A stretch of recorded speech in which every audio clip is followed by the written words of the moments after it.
Salam Oase, obrolan santai Elsa.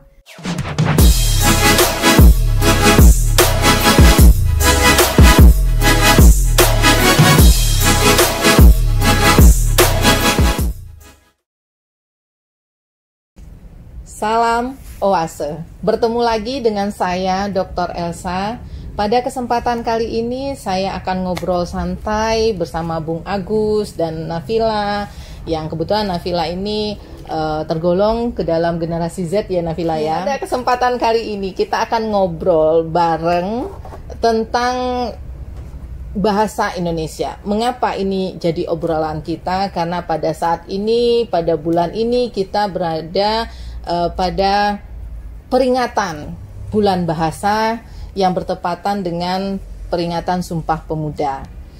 Baik, kita langsung saja ngobrol bareng tentang bahasa Indonesia. Siapa dulu nih yang mau memberikan tanggapan tentang bahasa Indonesia? Pak Nafila, Pak Bung Agus, silakan.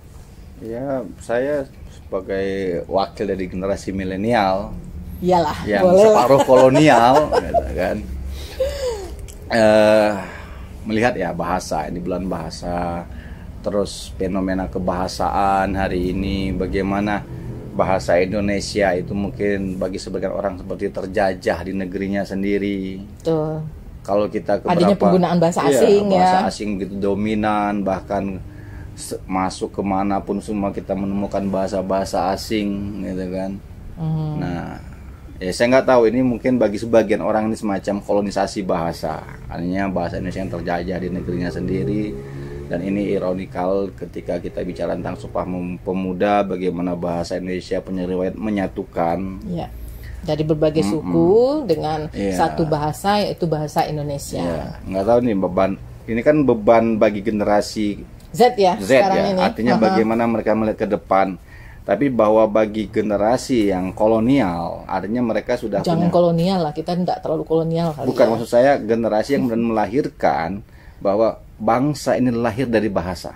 Oh, oke. Gitu, nah, selanjutnya bagaimana generasi Z, generasi Y itu memaknai bahasa Indonesia dalam ruang hidup mereka, ya kan? Karena kan kalau dilihat-lihat ya Kak, ya ini nggak tahu ya benar atau tidaknya di sekolah atau di pergaulan generasi Y dan Z itu banyak menggunakan bahasa asing ya. Mereka seakan-akan ingin terlihat prestisius dengan menggunakan bahasa asing. Ini benar tidak Kak? Kalau dari pengalaman Kakak sendiri? Ya, beberapa memang ada yang seperti itu. Beberapa ada juga yang tetap menggunakan bahasa Indonesia, full bahasa Indonesia dalam percakapan sehari-hari. Tapi menurut saya kalau untuk yang teman-teman yang mencampur dengan bahasa Inggris itu ada yang memang dengan niat untuk belajar, bukan untuk sok-sokan gitu.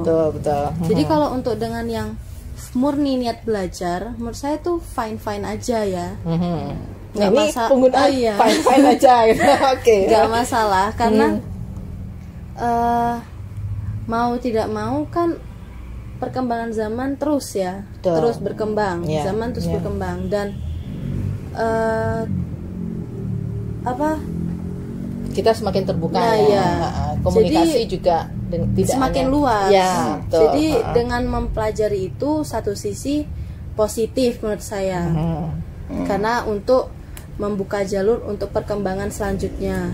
Tapi di sisi lain ya memang kadang seperti ya nggak semua ya, cuman ada yang semakin lama kita lihat bisa semakin lama dalam komunikasi menggunakan bahasa Indonesia itu sendiri kadang tidak baik dan benar.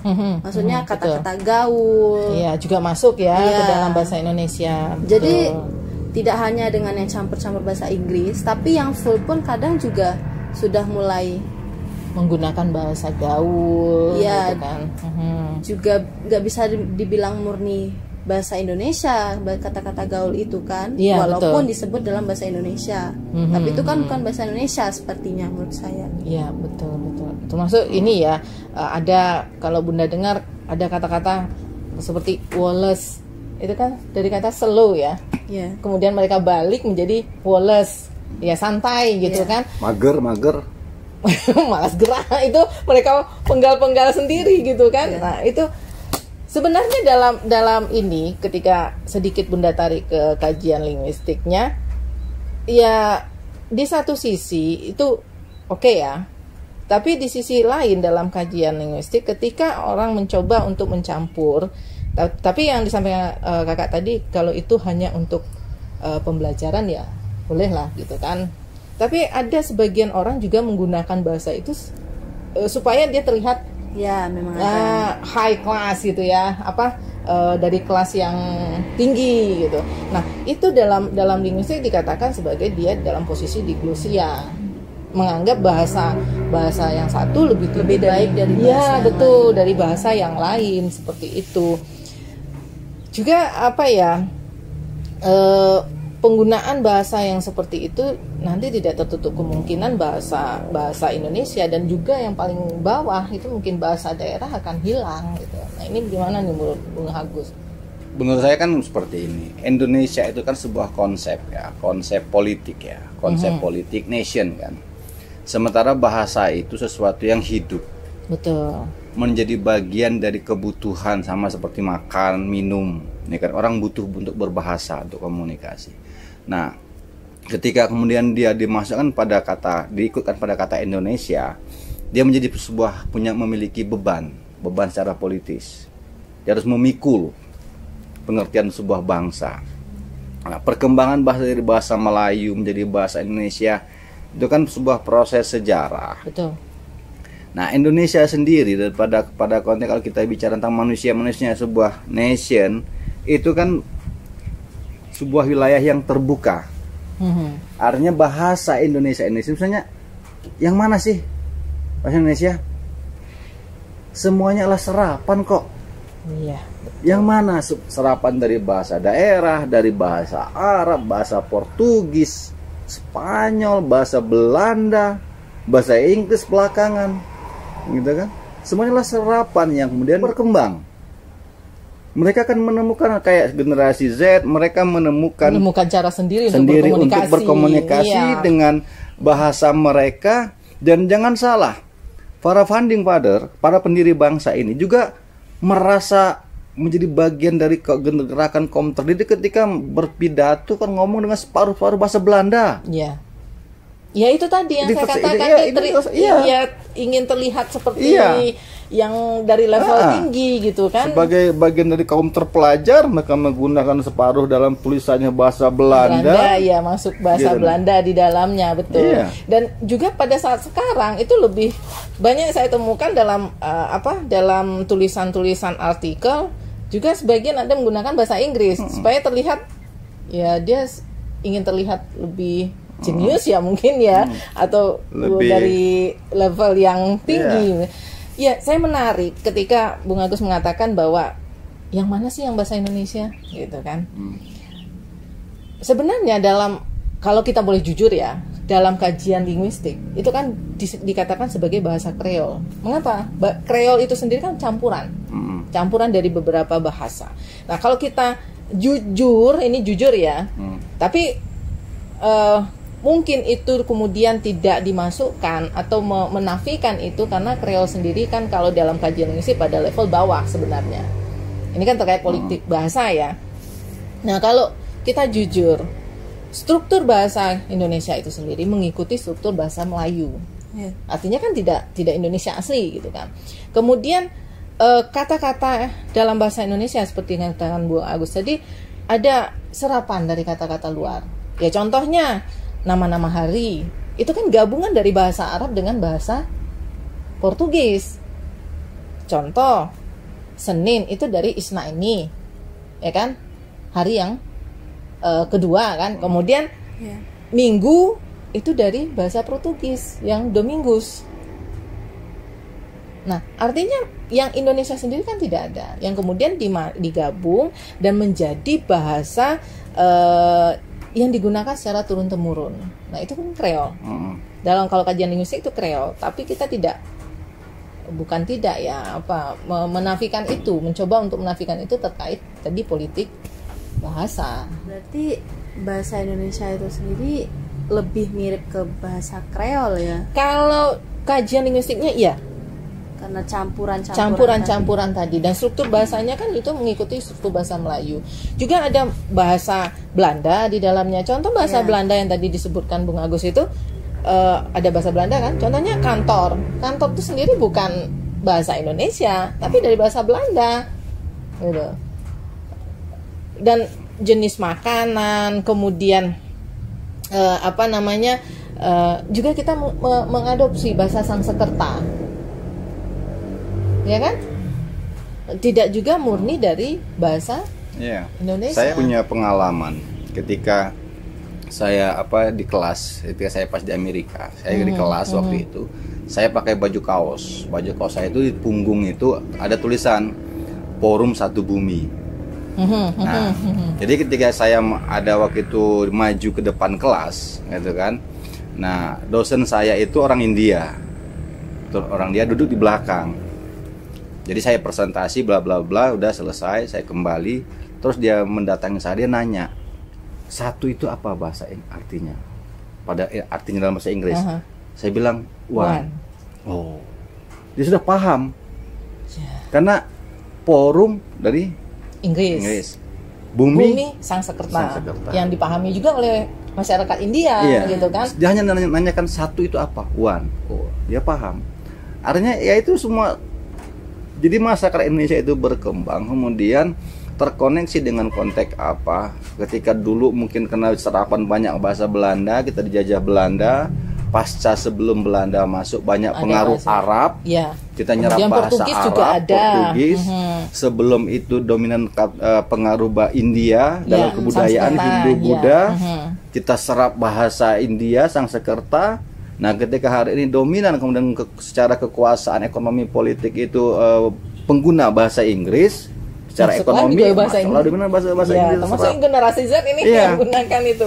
Ini kenyataan bahwa kita bangsa yang sejak dahulu itu berada di persilangan. Persilangan budaya. Persilangan budaya, perairan yang terbuka, tanah yang terbuka, artinya menerima semua hal. Tinggal bagaimana kemudian yang diterima itu diserap, diolah hal-hal yang baik yang diambil, yang kemudian menjadi bagian dari kebudayaan kita, bahasa kita. Betul. Dan itu ya Indonesia itu dalam, kalau saya sepakat kata Ibu Elsa tadi terkait tentang Kreol, ya memang dari sisi bahasa ya kita bahasa Kreol, dari sisi kebudayaan kita kebudayaan Kreol, betul. Gitu nah. Tidak satu, kita tidak tunggal sebenarnya gitu kan. Manusia pun mungkin Kreol. Iya, banyak persilangan. Iya, manusia pun Kreol. Manusia kita itu adalah manusia dengan tulang dahi menjorok ke depan. Yang asli. Nah, kemudian bercampur masuk, kemudian segala. Yang ada yang awal-awal Belanda di sini orang Indonesia nikah dengan Belanda. Karena Jepang, Belanda itu gitu kan? dulu baru membawa perempuan. Apa artinya diizinkan perempuan-perempuan Belanda itu masuk Indonesia setelah abad ke-18-an. Mereka masuk itu abad ke-16-an. Artinya 2 abad itu ngapain mereka? Itu yang ada istilah kawin anak kolong gitu kan. Nah, ini sedikit cerita ketika Bunda melakukan penelitian di Sawalunto itu juga ada anak kolong itu. Jadi ada istilah anak kolong itu ada 2 versi. Jadi anak kolong itu memang tidur di kolong tempat tidur karena tempat tinggal mereka sempit. Ada juga yang anak kolong itu hasil pernikahan antara orang pribumi, antara orang di Sawalunto dengan mandor-mandor Belanda gitu. Nah, jadilah mereka anak-anak kolong. Itu kenapa disebut anak kolong itu? Apa ya? Mereka anak yang disembunyikan sebenarnya. Satu itu. Ada juga kadang, ini nggak tahu saya benar atau salah, tapi dulu itu kan terkait dengan serdadu ya. Serdadu itu kan tinggal di barak. Gitu kan. Di barak, dan mereka jadi proses setelah ini dengan perempuan-perempuan itu di bawah kolong tempat tidur. Iya, kemudian jadi enggak apa-apa karena Nafila kan udah gede ya. Dan itu anak itu juga disembunyikan. Mereka tidak dalam istilah bagi orang Belanda sendiri tidak begitu diakui gitu, karena menikah dengan orang pribumi. Ya, sampai ada waktu itu peraturan melarang pernikahan campur. Karena dianggap tidak memurnikan ras ya. Kan mereka. Banyak waktu itu generasi mestizos yang lahir. Ya. Itu yang banyak melahirkan memang tradisi masyarakat Kreol ya, budaya-budaya Kreol. Ya. Terutama itu di daerah ini Indonesia Timur itu kan masih itu. Ya. Nah, itu banyak bahasa-bahasa Kreolnya banyak di sana yang menggunakan bahasa Melayu yang dicampur dengan bahasa Portugis, Kreolnya di sana gitu. Nah, balik-balik tadi yang disampaikan oleh Bung Agus, artinya kalau saya melihat bahwa Indonesia ini sebenarnya terbuka, ya kan? Dari sejarah kebahasaannya saja itu masyarakat yang terbuka dengan bahasa yang terbuka sebenarnya. Karena dalam kajian bahasa Kreol, Kreol itu bahasa yang terbuka. Dia menerima. Kalau dia tidak terbuka, ya orang sulit untuk berkomunikasi, gitu kan? Yeah. Contoh apa yang Bunda teliti ya di Sawalunto itu kan bahasa Kreol ya. Nah, dia menjadi bahasa Kreol sehingga dia mudah digunakan untuk berkomunikasi, gitu. Nah, begitu juga dengan bahasa Indonesia seperti itu. Nah, mungkin ada tambahan dari kakak atau ada yang ingin kakak tanyakan ya? Kita santai-santai saja, Kak. Berarti sama halnya dengan bahasa Indonesia itu ya, dicampur, betul, menjadikan satu bahasa Indonesia kalau ini. Kita lihat ya. Nah, tapi itu kan kalau menurut pandangan saya tadi ada sisi positifnya dari yang kayak menyampur-nyampur bahasa. Iya, betul. Nah, tapi kalau itu menurut Bunda dan itu gimana? Dengan Bung Agus, mencampur bahasa itu tuh kan ada dua alasan, yang memang untuk belajar atau memang yang untuk merasa lebih tinggi. Nah, itu dengan kedua alasan itu bagaimana menurut Bunda dan Pak Agusnya ini? Gimana Bang Agus?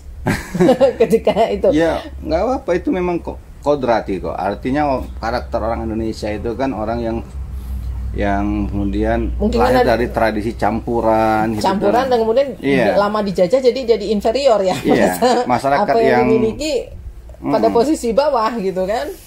Ya banyak sih alasan-alasan secara antropologis ya, secara konteks kebudayaan, bahwa ada kecenderungan orang-orang yang berada pada posisi the bottom level itu kan akan merasa naik kelas ketika menggunakan simbol-simbol orang-orang yang di up gitu kan. Termasuk penggunaan bahasa Indonesia yang level tinggi itu sebenarnya. Karena dulu bahasa Indonesia juga pernah membuat orang-orang di daerah inferior. Ya, betul. Yang daerah, ketika orang daerah tidak bisa menggunakan bahasa Indonesia, dia menjadi inferior, Kak. Iya. Merasa di bawah, level bawah. Nah, bahasa Indonesia lah dianggap yang lebih presisius gitu. Ketika hari ini orang datang dari luar negeri menggunakan bahasa Inggris, dia merasa lebih up dari orang-orang yang di Indonesia yang menggunakan bahasa Indonesia. Nanti kalau ada orang dari alien yang datang di planet lain, misalnya menggunakan bahasa alien, bahasa bumi, jadi mungkin tidak digunakan gitu kan? Ini kodrati manusia, artinya. Tapi saya pikir membiak itu hal yang justru memperkaya ya. Bahwa manusia itu berkembang dalam konteks zamannya. Mereka tidak bisa dijarah untuk pada penggunaan bahasa yang baik dan benar, hukum-hukum yang benar. Sementara satu sisi kebudayaan itu berkembang. Sebagaimana manusia juga berkembang. Iya, karena itu kan berada dalam manusia. Jadi ketika manusia itu dinamis, ya tentu kebudayaannya juga ikut dinamis. Gitu kan? Bagaimana aturan ketika berada di ruang publik yang resmi, misalnya pejabat negara dalam sidang-sidang sidang-sidang penting, paripurna. Karena bahasa Indonesia sudah ditetapkan sebagai bahasa nasional, itu tentu harus digunakan dengan baik dan benar. Kalau dalam komunikasi sehari-hari wajar karena kebutuhan kebutuhan komunikasi itu. Tapi kalau dalam situasi resmi kenegaraan itu sudah suatu keharusan gitu kan. Jadi yang perlu ditatar bagaimana menggunakan bahasa Indonesia yang baik adalah para pejabat negara. Betul, yang bergerak di bidang pendidikan juga, gitu kan. Karena ruang lingkupnya beda. Itu kan formal gitu. Nah itu ketika kakak sebagai generasi Z dengan teman-teman menggunakan bahasa Inggris seperti yang kakak sampaikan tadi, dunia semakin berkembang kata kakak tadi, semakin terbuka, dan kita juga tidak bisa tertinggal dari yang Tidak lain. bisa tetap di satu Betul, posisi. ya betul. Tapi kalau sudah masuk dalam ranah formal ya gunakanlah bahasa Indonesia yang baik dan benar, karena kita juga sudah mulai punya ketentuan dalam bahasa Indonesia itu yang struktur bahasa ya, struktur bahasa Indonesia itu. Jangan nanti yang di ranah formal mencampur-campur dengan bahasa asing juga gitu kan. Apalagi bahasa tulis ya Bung ya. Iya, bahasa tulis artinya bahasa tulis baik itu pada konteks Tulisan hal ilmiah. misalnya. Walaupun tidak tertutup kemungkinan bahwa hadirnya bahasa-bahasa daerah dalam bahasa tulis, misalnya dalam karya-karya fiksi ya, itu malah memperkaya bahasa Indonesia. Karena bahasa Indonesia ini kata baru. Jujur, ini masih relatif muda. Iya. Bahasa Indonesia ini masih muda. Tahun 28 kan baru ini kan. Artinya itu masih anak kemarin sore lah. Ya, dibanding bahasa Jawa yang jauh lebih tua, bahasa Bali, bahasa daerah yang jauh lebih tua dan lebih kaya dalam hal kosakata. Artinya ketika anak yang baru kemarin sore ya harus tahu diri, membuka diri untuk menerima nih, menyerap. Apalagi ilmu kita baru. Betul, masukan-masukan baru gitu tinggal kan. Kemudian misalnya ada kebijakan nih orang-orang yang bekerja yang mengurus bahasa ini untuk berapa padanan kata yang asing itu coba dicarikan pada konteks bahasa-bahasa daerah. Ya. Misalnya padanan kata ini nih, apa nih misalnya yang tepat kayak daring, offline kan, online gitu kan. Nah, apa nih padanannya? Misalnya sudah ada kan? Kalau online kan daring, tapi kan itu juga singkatan dari dalam jaringan. Tapi mungkin bisa digunakan bahasa daerah gitu kan. Oh, orang daerah menyebut internet itu apa sih gitu kan? Bisa kita gali yang seperti itu. Nah, itu juga akan memperkaya bahasa Indonesia. Karena tadi dari obrolan awal kita kan bahasa Indonesia ini bahasa yang terbuka. Dalam tanda petik ya, dia sebagai bahasa kreol dia kan menerima banyak nih dari awal. Ya udah, kita beri ruang lah untuk bahasa Indonesia menyerap bahasa-bahasa daerah gitu. Jangan hanya fokus ke bahasa-bahasa asing seperti itu. Gitu kan, Kak? Iya. Baik, kita sudah sampai di penghujung obrolan kita tentang bahasa Indonesia di bulan bahasa ini. Ya, untuk menutup saya ingin meminta pendapat Nafila tentang bahasa Indonesia itu sendiri sebagai generasi Z. Silakan Nafila. Ya, terima kasih. Menurut saya cuma ingin mengajak teman-teman segenerasi dengan saya untuk lebih mencintai bahasa Indonesia lagi. Udah sih, itu aja. Dengan cara apa nih, Nafila? Ya, mungkin bisa mempelajari lebih baik atau menggunakan yang bahasa Indonesia dengan baik dan dalam lingkup formal. Seperti itu. Kemudian menggali potensi bahasa daerah ya, mungkin ya Nafila ya, untuk memperkaya bahasa Indonesia ya. Terima kasih Nafila. Mungkin untuk Bung Agus nanti saya minta Bung Agus untuk membaca puisi terkait dengan obrolan kita kali ini. Saya baca puisi dan Nafila akan nyanyi. Oke, ya itu lebih bagus. Mungkin itu sahabat Oase, saya tutup. Terima kasih. Mari kita bersama mencintai bahasa Indonesia. Gunakan dengan sebaik-baiknya dalam kondisi formal. Terima kasih. Salam Oase.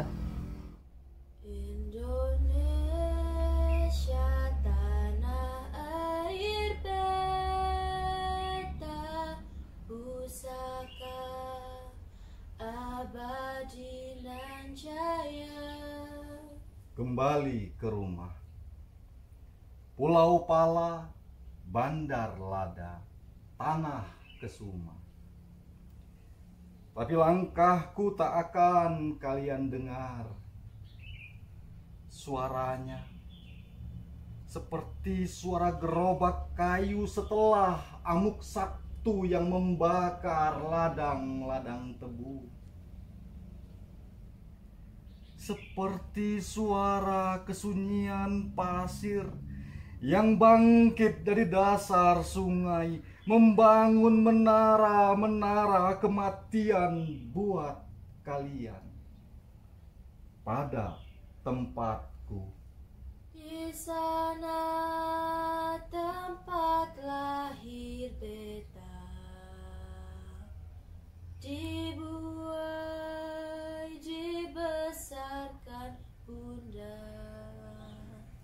tanah lapang, pohon angsana, dan ibu pengumpul jelaga. Seperti Liberia yang menolak bercerita setelah Patriot Merah pergi. Tanah ini tak akan pernah jadi masa lalunya lagi. Pulau Lengkung dibundari ladang jagung. Di pokok-pokok kayu tembesu, perempuan pematang pudu. Seperti sore dilepas secangkir kopi daun tanpa gula. Mereka sudah lupa rasa kesedihan dan kegembiraan.